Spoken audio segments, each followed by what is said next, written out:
नमस्कार मित्रों, स्वागत है एक बार फिर से आपका हमारे चैनल जेवी डिवोशनल में। अभी तक हमने एपिसोड में देखा कि किस प्रकार से महर्षि विश्वामित्र पहुंच जाते हैं अयोध्या और राजा दशरथ से मांग लेते हैं उनका पुत्र यानी कि प्रभु श्री राम जी को, और उनको ये बताते हैं कि मुझे ताड़का के वध हेतु प्रभु श्री राम जी की आवश्यकता है। जब बात सुनते हैं असुर की तो दशरथ जी कहीं ना कहीं कांप उठते हैं, विचलित हो जाते हैं कि मेरा पुत्र राम, मेरे प्राण मांग लीजिए, राम मत मांगिए, मुझे मांग लीजिए, राम मत मांगिए।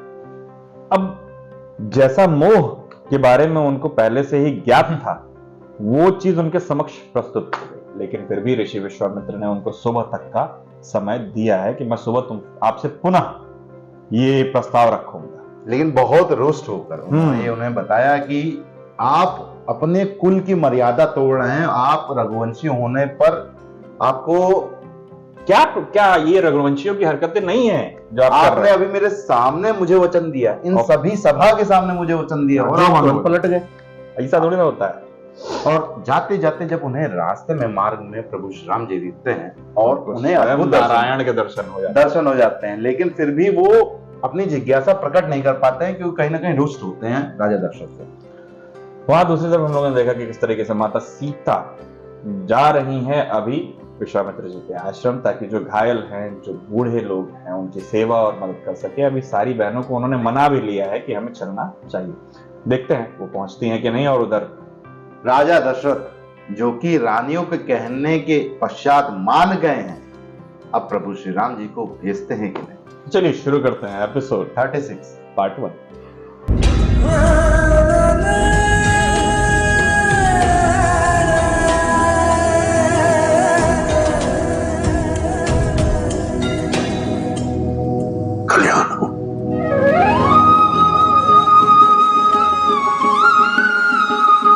आपको विश्वास है मुझ पर? यहाँ बात विश्वास की नहीं है। तो आपको लगता है कि मैं एक अच्छा योद्धा नहीं?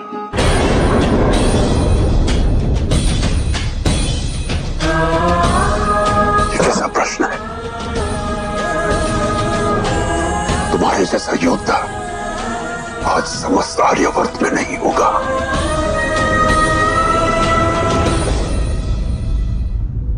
पिता की इच्छा पूर्ण करना संतान का सौभाग्य ही नहीं, उसका धर्म भी है। और पिता की इच्छा संतान को शक्ति देती है, क्योंकि उसे इस बात का आभास होता है कि पिता को उसके सामर्थ्य पर पूर्ण विश्वास है।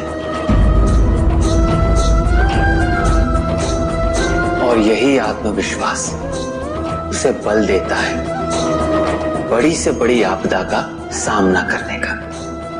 मुझे कोई संदेह नहीं है कि तुम आदर्श पुत्र हो और अपने पिता की इच्छा पूरी करने के लिए सदैव तत्पर हो।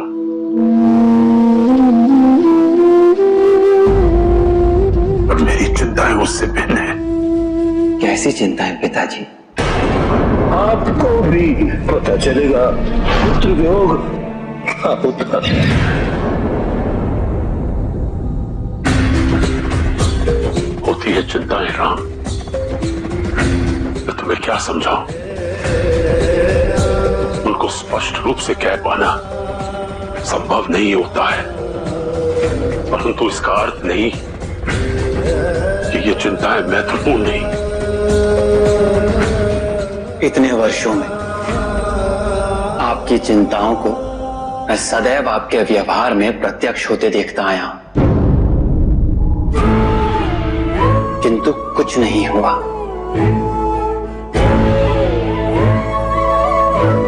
मैं हूं ना आपके साथ।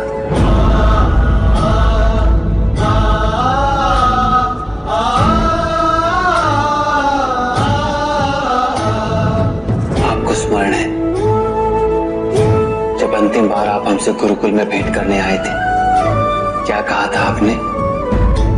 तुम्हें देखकर आश्वस्त हो जाता हूं मैं कि जब तक तुम मेरे पास हो सब अच्छा होगा। स्मरण है? अवश्य। और तुम इतनी दूर जा रहे हो। आपके हृदय से क्षण भर के लिए भी दूर होता हूं कभी?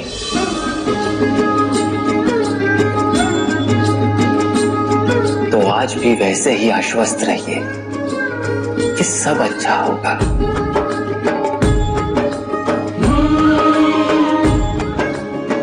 वचन आपने दिया है पिताजी, तो इसे मैं अवश्य पूर्ण करूंगा।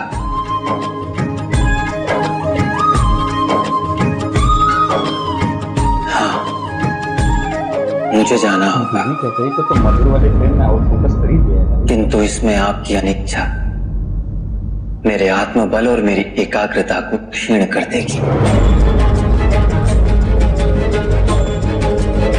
इतने बड़े दायित्व की पूर्ति के लिए मुझे आपका आशीर्वाद चाहिए पिताजी। मैं आपकी इच्छा से विदा लेना चाहता हूं महर्षि विश्वामित्र के साथ। आपकी भावनाएं मुझे सशक्त भी कर सकती हैं और दुर्बल भी। निर्णय आपको करना है। आप मेरे लिए क्या चाहते हैं?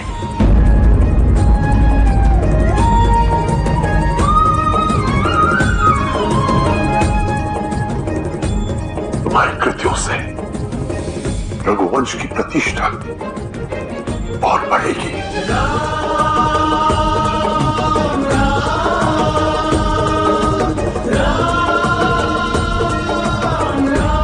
वचन दो मुझे राम कि तुम लौट कर आओगे। हाँ पिताजी, किंतु कोई तर्क नहीं, वचन दो।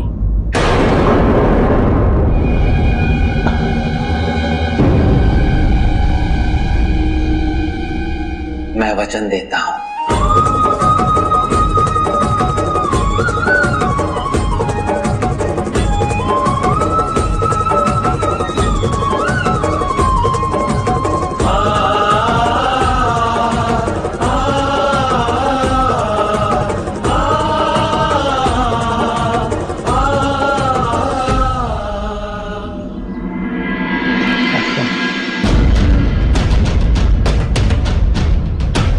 राक्षस में तो ढूंढ लेंगे आप। पीछे कहाँ है? पीछे तो देखो।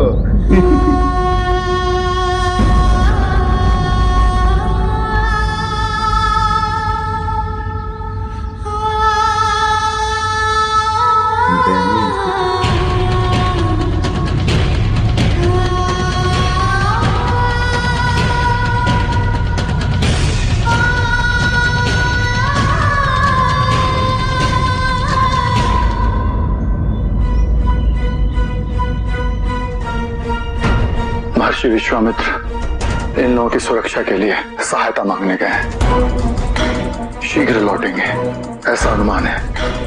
महर्षि विश्वामित्र चाहते तो ज्ञान और यज्ञ में ही लीन रहते,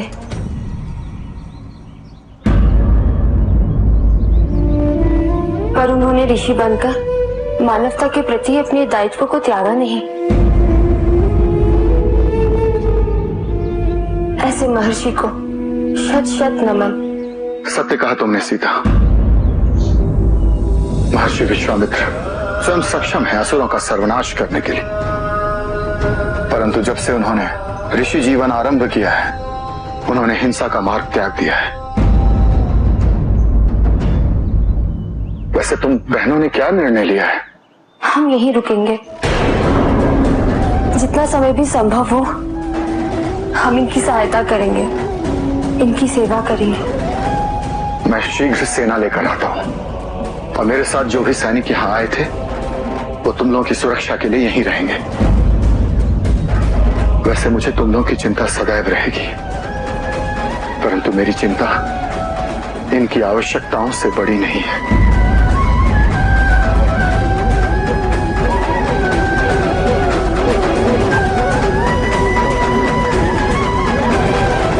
तो बताइए दीदी, क्या करें, कहां से प्रारंभ करें?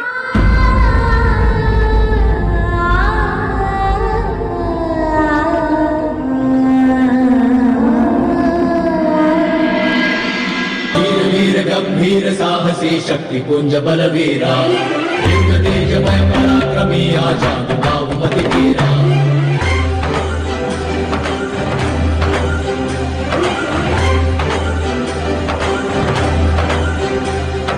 वीर वीर गंभीर साहसी साहसी शक्ति पुंज बलवीरा दिव्य तेजमय पराक्रमी आजान बाहुमति तेरा मति तेरा मति तेरा।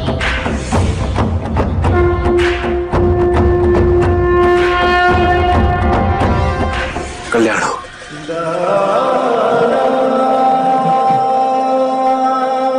मैं महर्षि वशिष्ठ का बहुत सम्मान करता हूं राम। उन्होंने मुझसे कहा था कि तुम असुरी शक्तियों का सामना कर सकते हो, पराजित कर सकते हो उन्हें, इसीलिए मैं तुम्हें अपने साथ ले जाने आया हूं।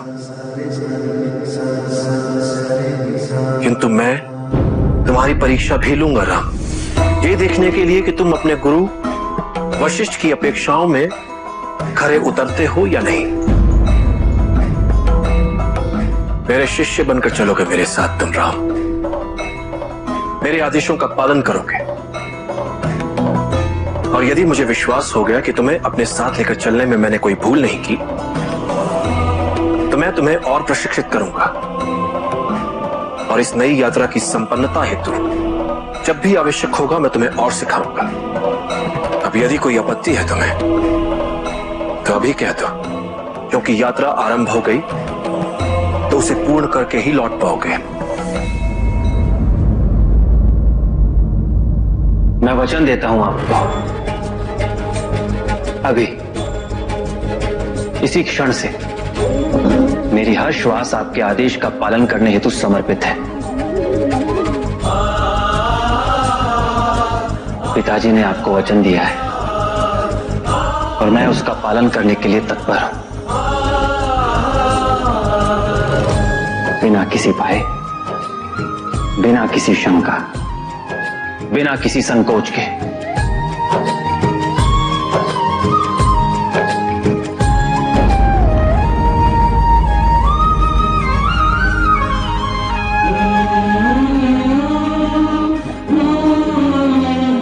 विजयी महापुत्र, जब भी संशय हो पूर्वजों द्वारा प्रदर्शित किए मार्ग का स्मरण करना, और मुझे जो वचन दिया है तुमने उसका स्मरण करना। अवश्य पिताजी।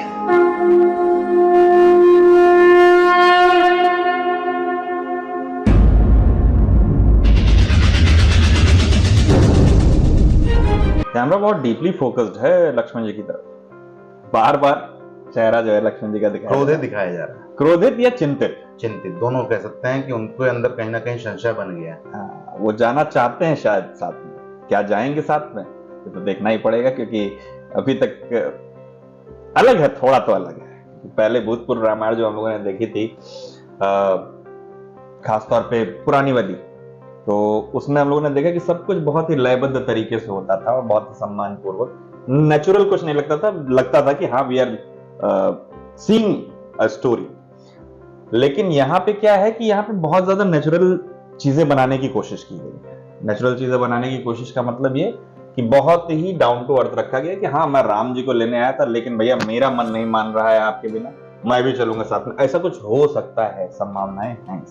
अच्छा, तारीफ करनी पड़ेगी डॉक्टर साहब की, जिस प्रकार से उन्होंने जो जितने भी अभिनय करने वाले हैं, या खासकर हमारे प्रभु श्री राम जी, क्या कैरेक्टर में उतारा है।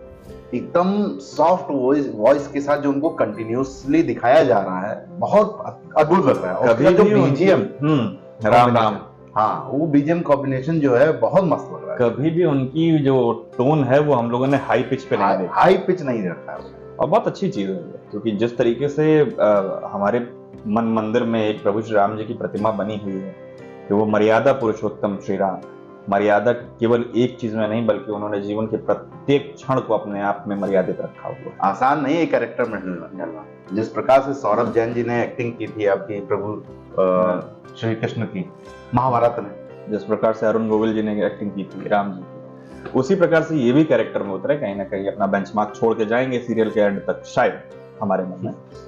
फिलहाल के लिए ये एपिसोड हमें यही समाप्त करना होगा। देखना होगा अगले एपिसोड में कि किस तरीके से लक्ष्मण जी की बेचैनी समाप्त होती है या सीता जी से राम जी का एक अप्रत्यक्ष मिलन होता है। फिलहाल के लिए राधे राधे।